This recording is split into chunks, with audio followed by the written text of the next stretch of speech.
In this Warmaster video we shall take a look at the Orc army. The Orcs were one of the original 6 lists written for Warmaster, and were the original author's favourite army. Orcs in Warmaster take their inspiration from the Orcs of Middle-earth, mixed with English football hooligans. Orcs also represents a cultural fear of wild and barbarous tribes that live on the edges of civilized society, permanently threatening to invade and destroy. However, the Orcs of the Warhammer world also have a strong comedic flavour to them. They are usually portrayed as speaking with a Cockney accent, they enjoy chanting, and are always looking for a fight, so are essentially a parody of Millwall supporters from the 1980s.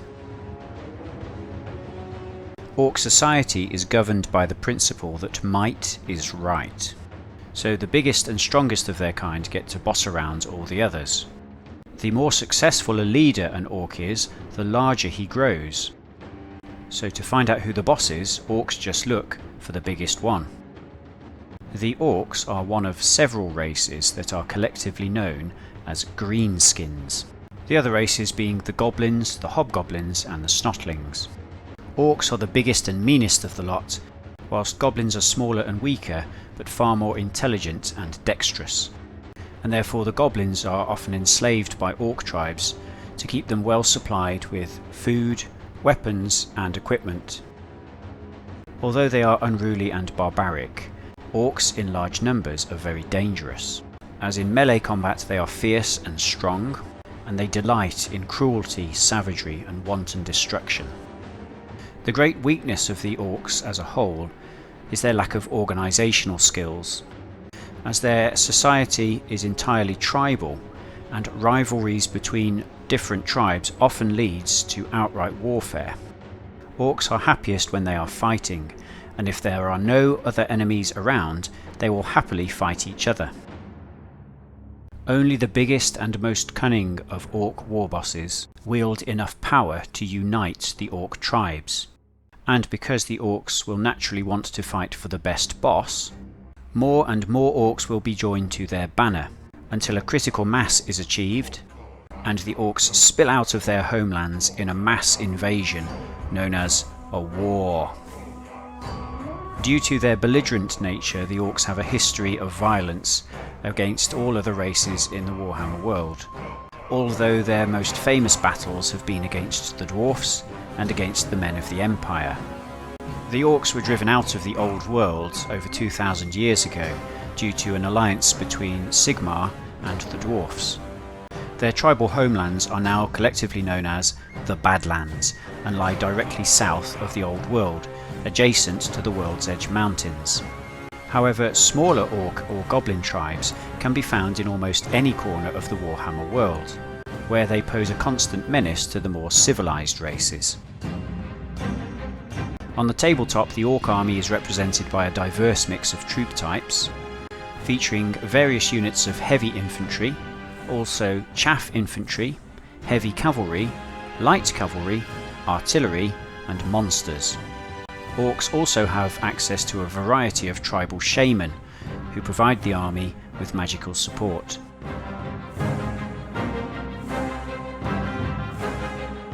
The Orc army list features 10 troop choices and 5 character choices. You must take 1 Orc general, and he is one of the cheapest generals in the game. For every 1,000 points you must take 2 units of Orc warriors and 2 units of Goblins.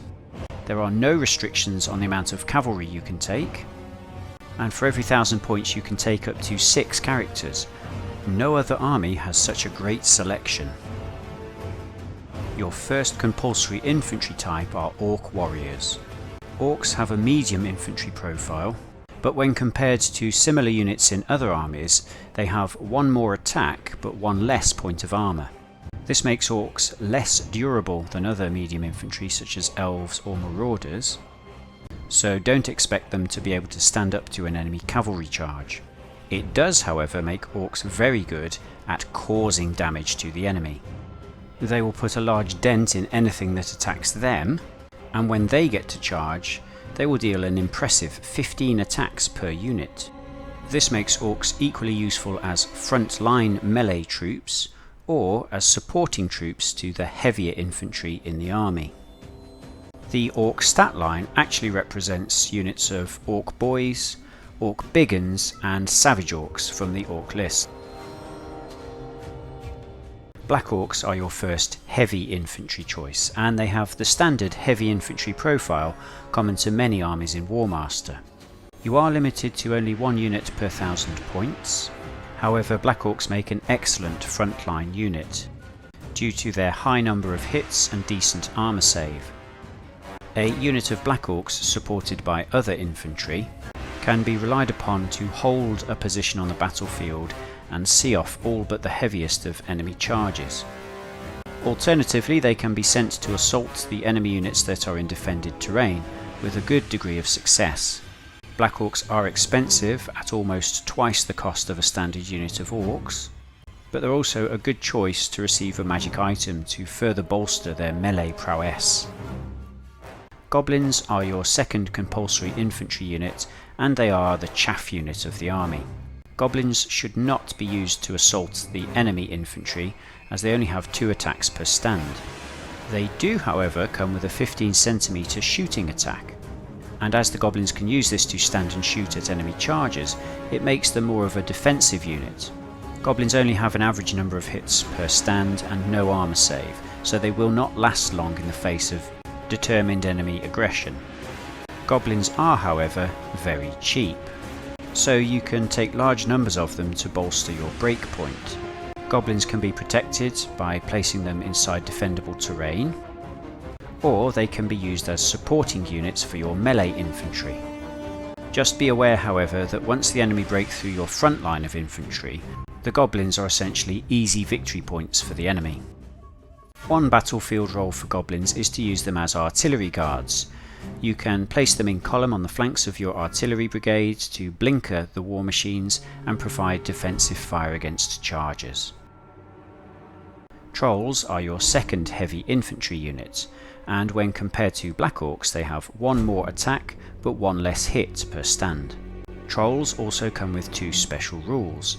A positive rule, regeneration, which allows them to restore 1 hit to any stand that has not been removed from play at the end of a combat round. And the second rule, stupidity, means that trolls always suffer a -1 command penalty. You can take up to 3 units of trolls per 1000 points. This combination of rules makes trolls a useful, if somewhat unreliable, hammer unit. You will have trouble moving them to the point you want them to be on the battlefield, so it's quite likely that the trolls will be charged before they get to countercharge on initiative. Trolls are remarkably good, however, when in defensive terrain, as their high number of attacks, coupled with regeneration and a decent armour save, allow them to bounce all but the strongest of enemy attacks. Trolls with supporting infantry can also be sent to assault enemy defensive positions with a good chance of success. Their average number of hits can be a liability, as it makes them less durable to shooting. However, trolls do remain a characterful choice for the Orc army, and with some good luck they will perform very well for you. Ogres are your third heavy infantry choice. They have the standard heavy infantry profile, but are 5 points cheaper than Black Orcs. This is because Ogres have a negative special rule. They must charge any enemy unit of humans within initiative range. Now, if you know your opponent is not going to take a human army, this is not a problem. However, a wily human opponent will position their units of cavalry just within initiative range of the Ogres, forcing them to charge. The Ogres are unlikely to win the ensuing combat and will then be left exposed in the open, ready to be countercharged. Apart from this, Ogres can ably fulfill all the battlefield roles that Black Orcs can, and the appearance of Ogres in the Orc list is a holdover from earlier versions of the Warhammer Orc army, where Ogres were a troop choice. Boar Riders are your heavy cavalry unit, and they represent Orc Boar Boys, Boar Boy Biggins and Savage Orc Boar Boys. They cost the same as Empire Knights, but have 1 more attack and 1 less armour save in comparison to them. You may take as many units of Boar Riders as you wish. and they are the best hammer unit in the army. As they are cavalry, Boar Riders don't suffer from the other Orc units' problem of having to close to within 20 centimeters of the enemy before they can charge. So they will suffer fewer command penalties on average than your other troops. An Orc army will often win or lose depending on the success of its Boar Riders. So it is wise to keep them within command range of a couple of characters and bolster their prowess in melee by adding a magic item or attaching a terror-causing character to the unit. Their average armor save of 5 means they will not win sustained melee engagements with enemy heavy cavalry, so you should aim to smash the enemy in 1 or 2 rounds of combat on the charge, then pull away to safety. Wolf Riders are your light cavalry choice, and you can take as many units as you wish. Wolf Riders are 20 points cheaper than equivalent light cavalry from other armies, and for this points deduction they only lose 1 melee attack, making them a very cost-effective option. As light cavalry, Wolf Riders have access to the trial rules for light cavalry under Warmaster Revolution, and this means their battlefield role is not one of direct assault, but one of harassment. Wolf Riders are perfect for sending around the enemy's flanks to impose the -1 command penalty, and their shooting attack can be used to drive back and confuse the enemy brigades or pick off exposed artillery pieces. Wolf Riders also make cheap sacrificial units. You can interpose them between the enemy shooters and your boar boys to protect your boar boys from artillery or other powerful shots. Alternatively, you can use them as a bait unit to force the enemy to charge them, knowing that your light cavalry rule means they're unlikely to be pursued. I consider Wolf Riders to be an excellent utility unit, and always include a unit or 2. Wolf Chariots are your chariot option. When compared to other types of chariot in other armies, Wolf Chariots have 1 less point of armour, but are 15 points cheaper. This makes them a kind of glass hammer unit. They are useless against enemies in defendable terrain, but perform very well if used to attack enemies in the open in the flank. You are however reliant upon your Orcish command to manoeuvre your wolf chariots into the correct position to launch a flank charge, and this is often hard to do. This makes wolf chariots a viable but somewhat risky option. The Giant is your monster choice. Giants have an impressive profile with 8 attacks, 8 hits and a 5-up save, and they are a single stand monster unit. They can, however, become badly hurt over the course of the battle if they sustain 5 or more hits by the end of any shooting or close combat turn. A badly hurt giant is reduced to 4 attacks and 4 hits. Giants cause terror, and they have a unique command rule, which means if a character gives an order to a giant which fails, the giant rolls on a random table to see how it behaves that turn. This varies from results such as the giant running off the table, attacking your own troops, or charging straight at the enemy and causing massive damage. This makes giants a very unpredictable but very entertaining choice, and their potential damage output is very high. As with all single stand monsters, the best use for giants is to attack enemy cavalry or infantry that they can charge in the flank, where their terror will reduce the amount of enemy attacks they receive to a negligible level. Giants do not work well if you send them to attack enemy infantry formations head on, as the infantry will often win the engagement on support alone.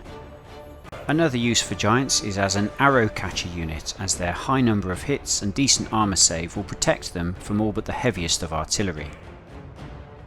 The rock lobber is your artillery choice. It has a 60 cm range and does 3 shooting attacks which ignore enemy armour. A pair of rock lobbers can be relied upon to remove a stand from an enemy knight unit every turn, so they're a good choice for projecting force across the battlefield, which can make the enemy hesitate or change their plans altogether. Rock lobbers are quite expensive for what they do, but they offer a unique tactical option in the army and are well worth considering. If you choose to take rock lobbers, always take at least 2 and protect them with your infantry. The Orc General has the worst command value in Warmaster. and this rule is designed to represent the Orcs' animosity towards each other, as Orc units will often forget to follow the plan and start fighting with each other. You do get a 30-point discount for taking an Orc general in comparison to other armies, so you could always spend these points on a magic item to improve your command, or just take more characters. Having command 8 on your general means you don't have to rely on him so much, and this changes the Orc playstyle considerably compared to other armies. Don't try and build a melee brigade of doom, which the general will send across the battlefield for 3 orders per turn. Instead, build several melee brigades and use your heroes to keep them advancing 1 or 2 moves per turn. This way you can treat your general just like any other hero. Just remember not to throw him away in combat. Also, if you play larger points games, the low value of your general's command is less of a problem, as the majority of orders will be given by heroes anyway. The Orc hero is your standard hero choice for 80 points, common to many armies in Warmaster, and you can take 2 for every 1000 points. Your Orc heroes are the workhorses of the Orc army. You are reliant on them far more than any other army to keep your brigades moving, so take plenty of them. Orc heroes are also an excellent choice to be mounted on a Wyvern, and when allocated to a brigade of Boar boys, your Wyvern hero will keep the Orcs moving and then add terror plus extra attacks to the melee. The Games Workshop Wyvern model is also a fantastic centrepiece for your army. Just look at that grin. There is also the 10-point chariot mount option, which can be taken by your heroes to add some economical combat punch, especially if you add a magic sword. Orc Shaman are your third character choice, and they make fine subordinate commanders. They have the standard wizard profile common to many armies in Warmaster, with a command of 7. Orc Shaman also give you access to the spell list, and have the same choice of mounts as the Orc hero. Orc Shaman can be assigned to command your second line brigades, as their key spell has a very long range. Goblin heroes are your fourth character choice, and you can take 2 per 1000 points. They are very cheap but only have a command of 7, so in my opinion you're better off taking Orc Shaman for subordinate commanders.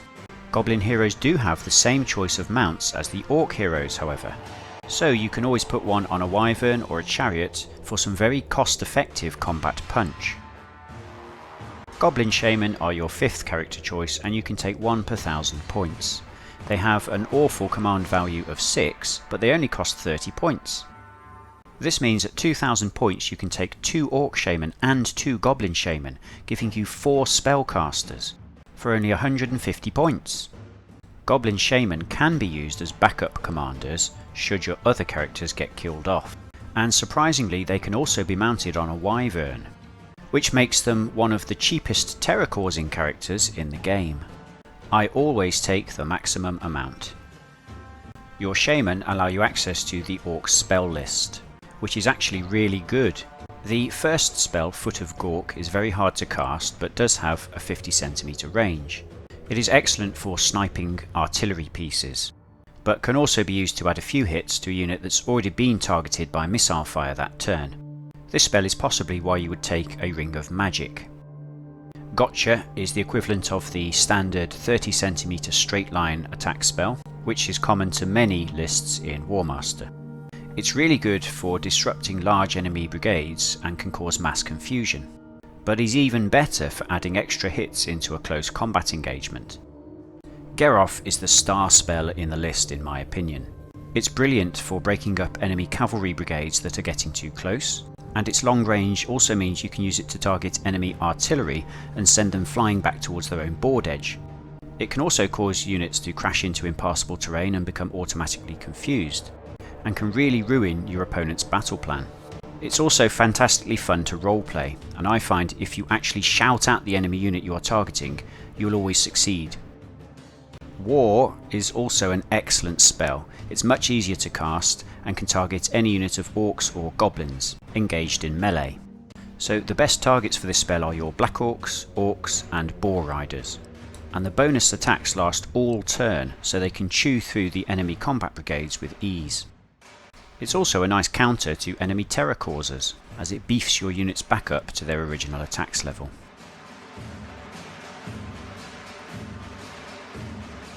This is a tournament-winning Orc list which I have fought against twice and never beaten. Note the extensive use of Boar riders, supported by 2 terror-causing characters, 2 wizards and artillery. This means it hits very hard, but also has tactical options. If heavy infantry is more your thing, then you can max out on Black Orcs and Ogres, and why not throw in some cheap combat characters and a couple of giants. Just watch out for your low breakpoint. Alternatively, go for a huge infantry horde, supported by some mobile elements and a lot of wizards to keep the enemy cavalry off your back. If you're feeling lucky, you can make a crazy troll and goblin themed army and have a lot of fun. Or just experiment. Take one of each unit type, mix up and match your brigades, and find the build that works for you. Every unit is viable. Why choose to play Orcs? Well, that's a good question, where you have the lowest command values in the game, and Warmaster is a game of command and control of your army.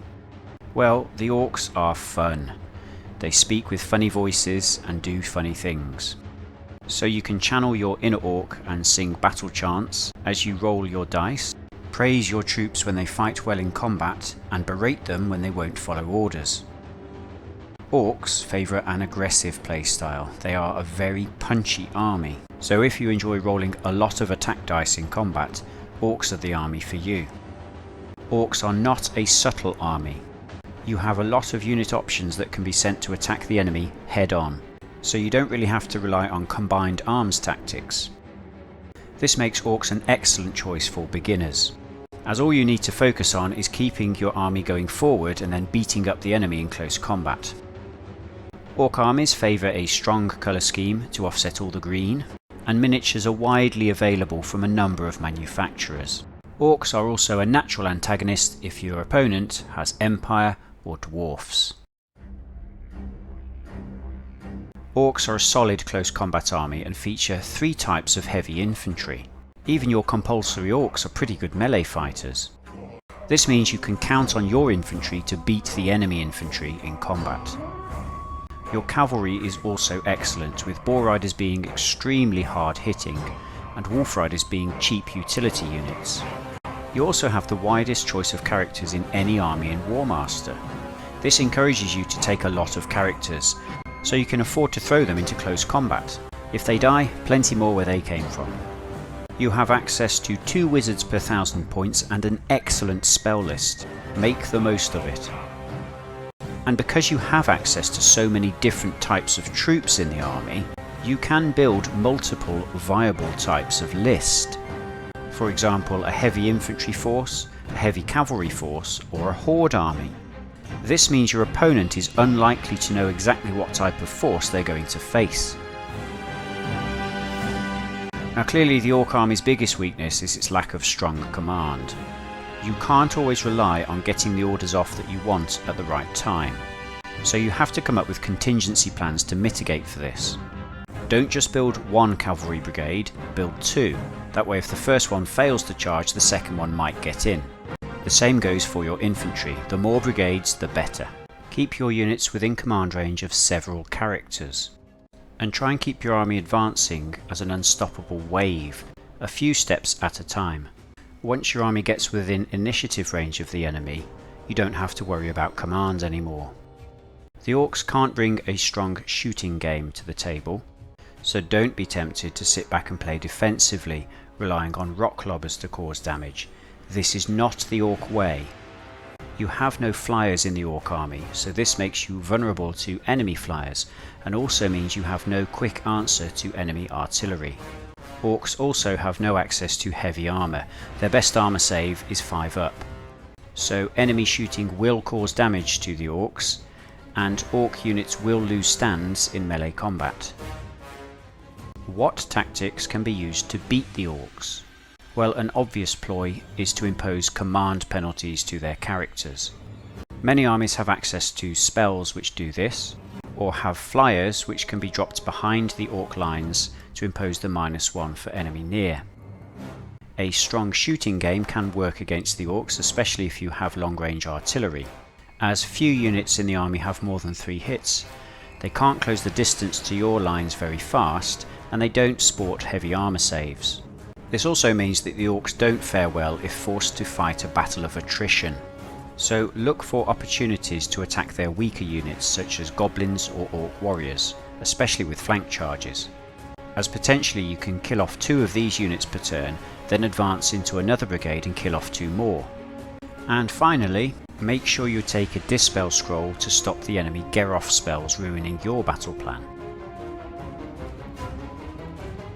The Orcs are a very strong list when handled right, but their low command general can be frustrating for newer players. My advice is not to take the army too seriously, persevere, experiment with tactics, and most of all, have fun. Here we go! Wake up, boys! It's time for fighting! Orcs, orcs, orcs, orcs, orcs, orcs, orcs, orcs. We better be going to a fight! We'll clobber 'em good!